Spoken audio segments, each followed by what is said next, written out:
A freezing night on a New York avenue. People rush past, no one noticing the girl huddled beside a cardboard box, her thin, torn jacket, purple fingers clutching a small dog. A well-dressed man stopped, CEO Millionaire Adrian Blake, holding a powerful black card in his hand. He held it out, voice cold. "Take it, spend whatever you want."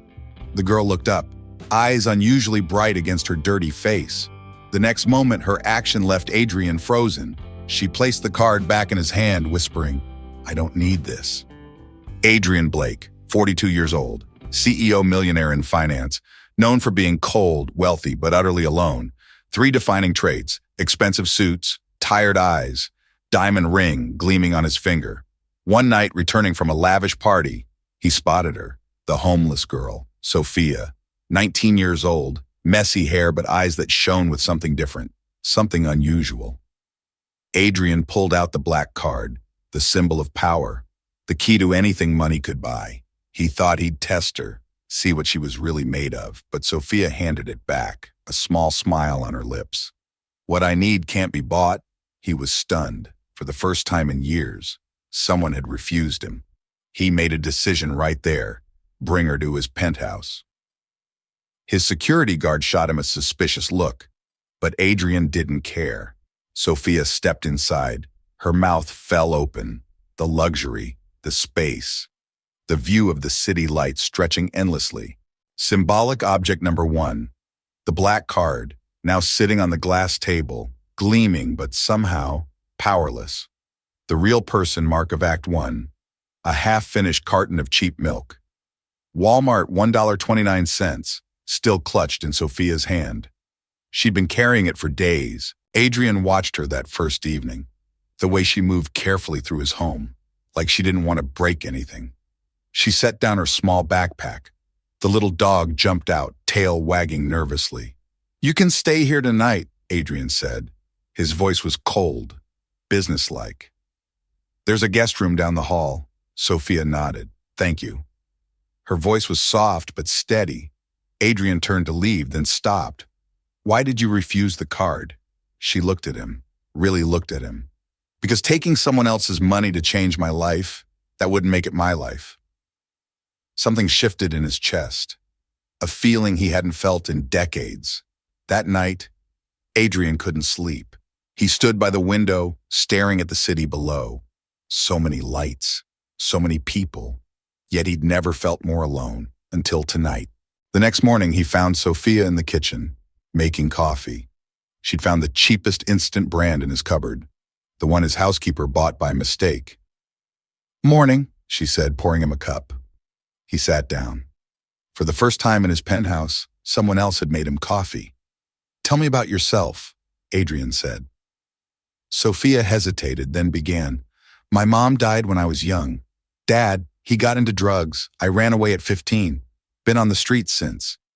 Adrian's jaw tightened. "I lost my mother young too. My father, he was never really there." She tilted her head. "Maybe we're not so different." He almost laughed. "A homeless girl and a millionaire CEO. Not different, but looking at her now in his expensive kitchen, holding that cheap milk carton like it was treasure, maybe she was right." "Get cleaned up," Adrian said, standing. "I'm taking you shopping." Sophia blinked. You need clothes, real food, basic things." His voice was firm. "Let me do this," she nodded slowly. "Okay, but nothing expensive." He smirked. Everything he owned was expensive, but for her, he'd try. That evening, Adrian watched Sophia eat her first real meal in days. She was careful, deliberate. She cut half the chicken and placed it in a bowl for the little dog. "Why did you refuse the card?" Adrian asked again. He couldn't let it go. "You could have changed your life." Sophia looked up. "Changing my life with someone else's money. That wouldn't make it mine." The kitchen glowed warm yellow. They started to talk. Really talk. Adrian leaned back. "I was poor once. My father died when I was young. I chose the ruthless path to climb up." Sophia laughed. Actually laughed. "You climbed so high you forgot how to stand on the ground." He stared at her. No one had ever spoken to him like that. The next morning, Adrian woke to find Sophia cleaning. She was wiping the table, organizing the remote controls. The little dog lay peacefully on the leather sofa. "You don't have to do that," Adrian said. "I want to," Sophia replied. "You gave me shelter. This is how I thank you." They sat together, coffee in hand. Sophia told her story. Her mother died early. Her father fell into addiction. She ran away at 15, survived on the streets for 4 years. Adrian's voice cracked. "I lost my mother young too. Maybe we're not so different." She smiled. "Maybe we're exactly the same. Just took different roads." Adrian decided to take her shopping, a real shopping trip. They walked into a high-end boutique. The staff looked at Sophia with disgust, her torn clothes, her dirty shoes. Adrian's jaw clenched. Get her whatever she wants. But Sophia walked past the designer section. She found a simple wool sweater, $20, on clearance. "This one," she said. "That's it?" Adrian frowned. "You can have anything here. I only need this." Symbolic object number 1 appeared again. The black card flashed as Adrian paid, but Sophia's eyes remained calm, unbothered. The saleswoman sneered. "She doesn't belong here." Adrian turned slowly, his voice ice cold. "She belongs wherever I say she belongs. Now finish the transaction." The woman went pale. Outside, Sophia laughed. "You didn't have to do that." "Yes, I did." Over the next week, something changed. Adrian started coming home earlier. He'd find Sophia reading books from his shelf, or playing with the dog, or cooking simple meals. One evening, he offered to hire a private driver for her. "No, thank you," Sophia said. "Why not?" "I like the subway. It reminds me I'm real." Micro-conflict. Adrian didn't understand. The subway is dirty, crowded, unsafe. "It's also where real people are," Sophia countered. "Not just glass towers and black cards." He went quiet. She pulled something from her pocket, a Metro card, worn, faded. $2.75, she said softly. "I kept this from the day I tried to get a job. Got rejected, but I kept the card, to remember. The real person mark of Act 2. A subway card worth almost nothing, but to Sophia, everything." Adrian found himself changing. He started asking questions about her day, her thoughts, her dreams. "What do you want?" he asked one night. "If you could have anything." Sophia thought for a long moment.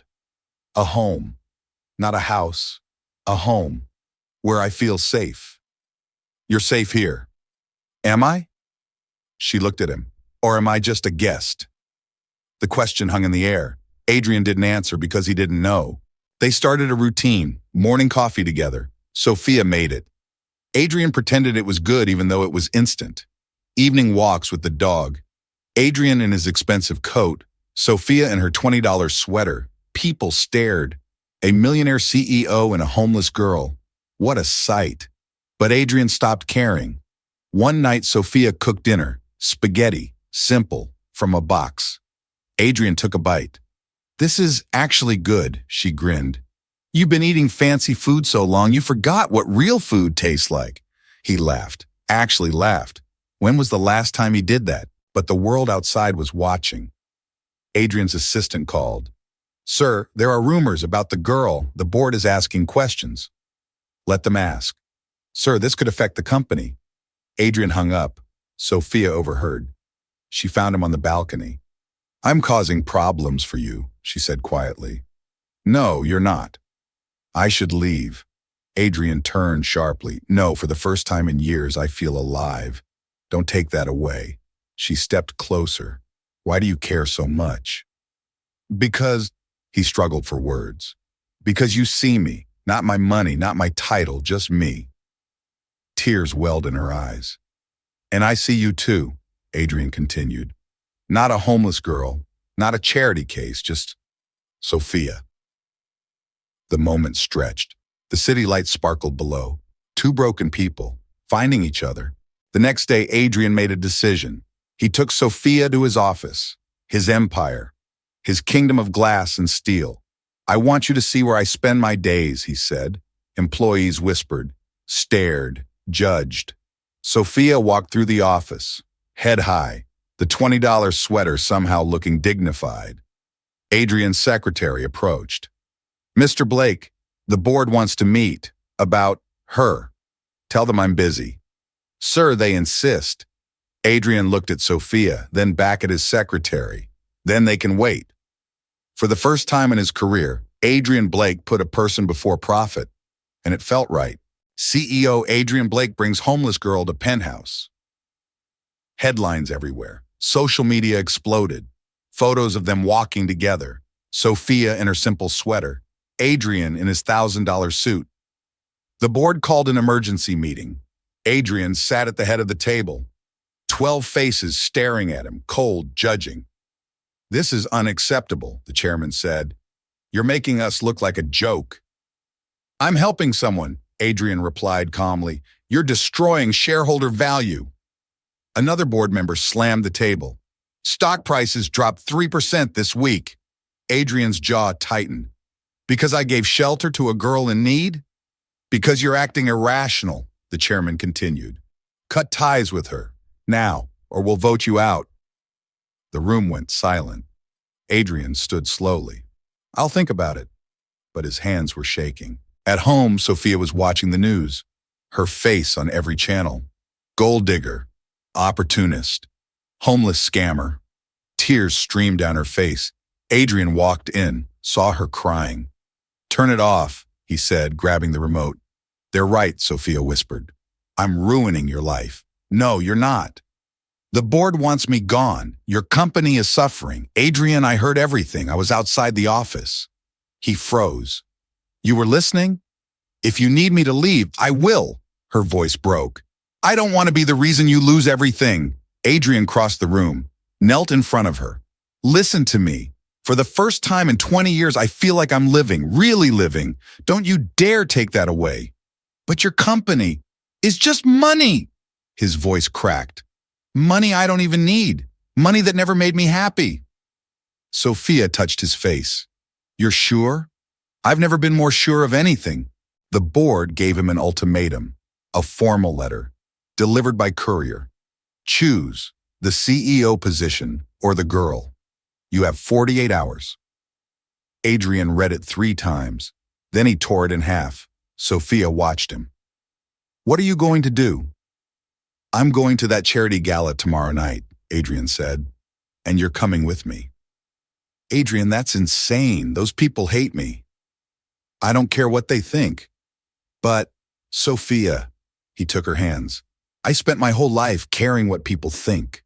Wearing the right suits, saying the right things, being the perfect CEO, and I was miserable."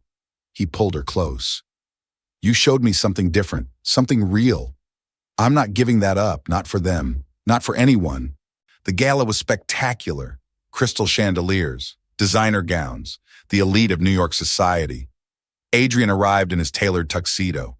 Sophia beside him in a simple black dress. Nothing fancy, nothing expensive. Whispers erupted immediately. "That's her. The homeless girl. What is she doing here?" Adrian held Sophia's hand tighter. They walked through the crowd. Heads turned, conversation stopped. A wealthy shareholder approached. Richard Morrison, smug smile, expensive cigar. "Blake," he said, "I see you brought your project." Sophia tensed. Adrian's voice was ice. "Careful how you speak about her." "Oh, come on," Morrison laughed. "We all know what she is, a street rat who got lucky." The room went silent. Adrian stepped forward. "Say that again." Morrison's smile faded. "I'm just being honest." "No, you're being cruel." Adrian's eyes blazed. "This woman has more integrity in her little finger than you have in your entire body." Morrison scoffed. "She's manipulating you, can't you see?" "The only manipulation I see," Adrian said slowly, "is from people like you, who measure worth by bank accounts, who think money makes you better." Morrison reached for Sophia's arm. "Let me show you what real power." Adrian's hand shot out, grabbed Morrison's wrist, tight. "Touch her," Adrian said quietly, dangerously, "and see what happens." Morrison yanked his arm back. "You're finished, Blake, finished." He stormed off. The entire ballroom stared. Adrian turned to face them all, every single person. "I have something to say." His voice rang out. The room held its breath. I know what you think, that I've lost my mind, that this girl is using me, that I'm weak. He paused. But you're wrong. I'm not weak. I'm finally strong enough to see the truth. He looked at Sophia. This woman refused a blank check, refused wealth, refused everything I offered because she didn't want handouts. She wanted dignity. Adrian's voice grew stronger. And me? I've spent 20 years chasing money, power, success, and I've never been more empty. Someone in the crowd muttered. Adrian silenced them with a look. So here's my choice. The board wants me to choose between my position and her. The chairman stepped forward. Adrian, I choose her. Gasps echoed through the ballroom. I'd rather lose everything I've built than lose the one person who makes me feel human. Sophia's eyes filled with tears.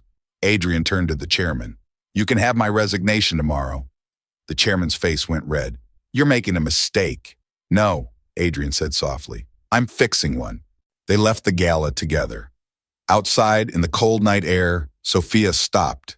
You just gave up everything, she said, voice shaking. No, I gave up nothing and gained everything. He reached into his pocket, pulled out a small box.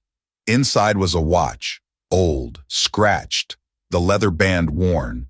This was my father's, Adrian said. The only thing he left me, it's not worth anything, but it kept me grounded, reminded me where I came from.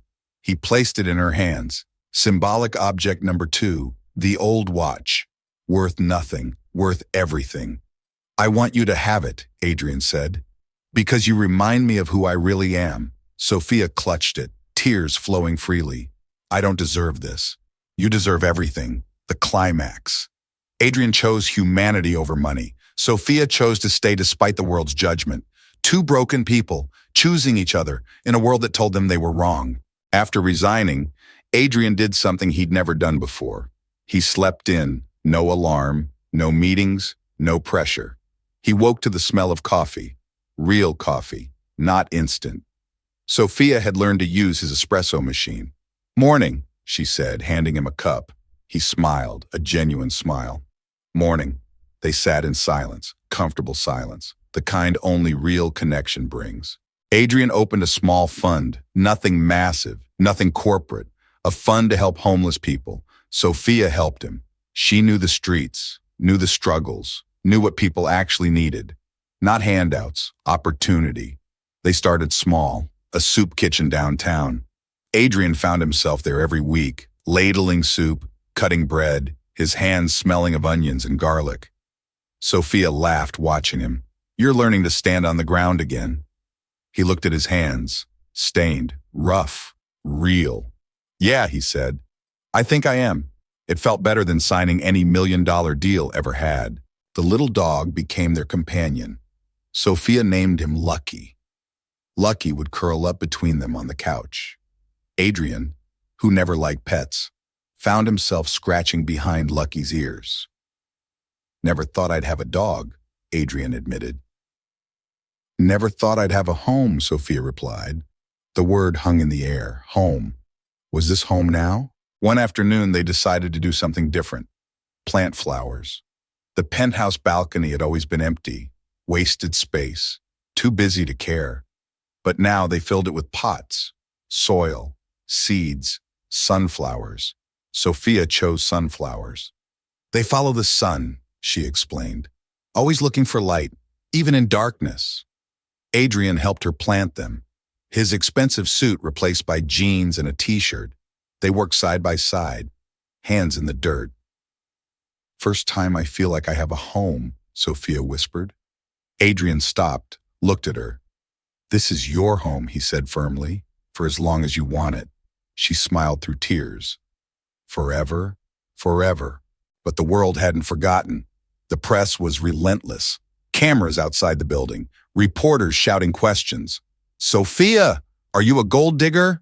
Adrian, do you regret your decision? One evening, Adrian had had enough. He stepped outside, faced the cameras. You want a statement? He said. Here it is. This woman saved my life, not with money, not with power, with humanity. Flashes exploded. I was dying inside my success. She reminded me how to live, so call her whatever you want.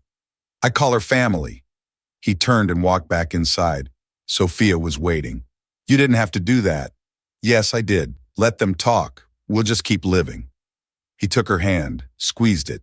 The black card appeared one last time. Adrian found it in a drawer, dusty, forgotten. He held it up to the light. Once it meant everything. Now, nothing. Symbolic object number 1, the black card, covered in dust, powerless. He showed it to Sophia. Remember this? She laughed. The thing I refused. The thing that meant nothing to you. Because it was never what I needed. Adrian walked to the balcony, looked at the sunflowers starting to sprout. He took the card, snapped it in half, dropped the pieces in the trash. What did you do? Sophia gasped. Let go of the old me. She hugged him tight. I'm proud of you. They established a routine. Mornings, coffee and sunflower watering. Afternoons, volunteer work at the soup kitchen. Evenings, cooking dinner together, simple meals, real food.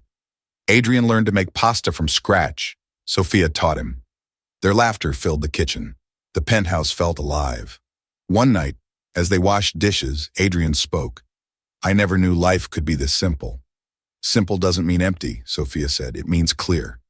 He understood now. Clarity, purpose, connection, everything money couldn't buy. A final challenge arrived.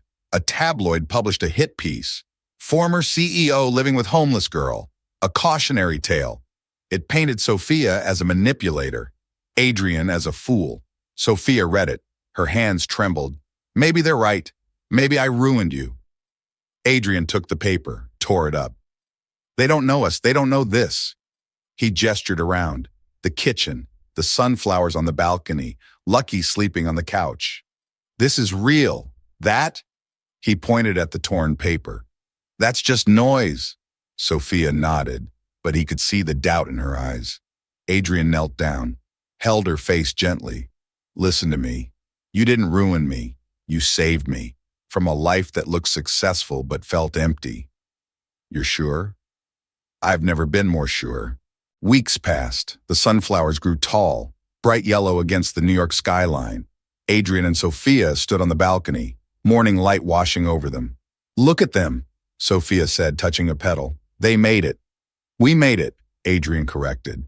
She leaned against him. What happens now? Now, we keep going, keep living, keep choosing each other. The dog barked inside, wanting breakfast. They laughed, turned to go inside. The penthouse kitchen glowed warm, coffee brewing, sunflowers catching light. Two people who found each other in the dark, now standing in the light, together. The black card sat in the trash, forgotten, because some things matter more than money. Some things can't be bought, like home, like family, like love. One morning, Adrian woke to find something on the table. A piece of paper. Sophia had drawn something. 3 figures, her, Adrian, Lucky the dog, under a sun, simple, childlike, beautiful. Adrian stared at it, his throat tightened. From lonely CEO to a man with family, it was right there, in crayon and pencil, everything he'd ever wanted, everything money couldn't buy. Sophia appeared in the doorway, nervous. I made that last night, she said quietly. Adrian looked up. It's perfect. It's us, she whispered. If you still want that. He stood, crossed the room, stood in front of her. Sophia, I need to ask you something. She tensed. What? Will you stay, not as a guest, not as someone I'm helping, but as family? Her eyes widened, filled with tears. You mean? I mean this is your home. Officially, permanently, if you want it. She trembled. I don't have anything to offer. No money, no. You have everything I need, Adrian interrupted. You have you. Sophia broke down, sobbing. Adrian held her, let her cry. I thought I'd be alone forever, she said through tears.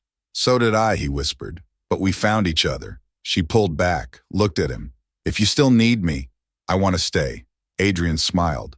Really smiled. Welcome home. They stood in the kitchen together. Morning light streaming through the windows.